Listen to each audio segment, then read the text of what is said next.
আসসালামু আলাইকুম। আমি গতকালকে একটা কথা বলছিলাম যে আমরা বাঙালিরা আসলে একটা চুতিয়া।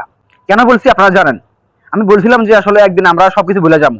যারা আমগো উপকার করছে, যারা আমগো নেতা, যারা জীবন বাজি রেখে আন্দোলন করছে, আমরা ঠিকই আগে ভুলে যাবো। আর দেখেন, আজকাই কিন্তু উপদেষ্টা মাহফুজের উপর বোতল ছুঁড়ে মারছে, বোতল পানি সহ বোতল মারছে তার মাথার উপরে। কারা মারছে? জাহাঙ্গীরনগর বিশ্ববিদ্যালয়ে একটা দাবি নিয়ে একটা আন্দোলন হয়েছে।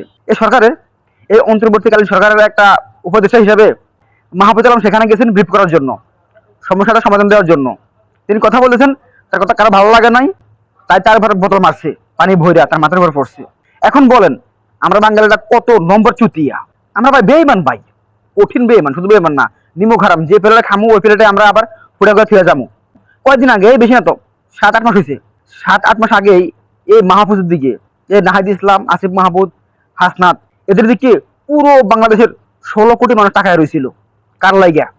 এরা জীবন বাজি রেখা আন্দোলন করছিল, প্ল্যান করছিল, প্ল্যান। হ্যাঁ, এদের ভুল হতে পারে, আমি বলছি না তারা আগে ফেরেস্তা, ফেরেস্তা না।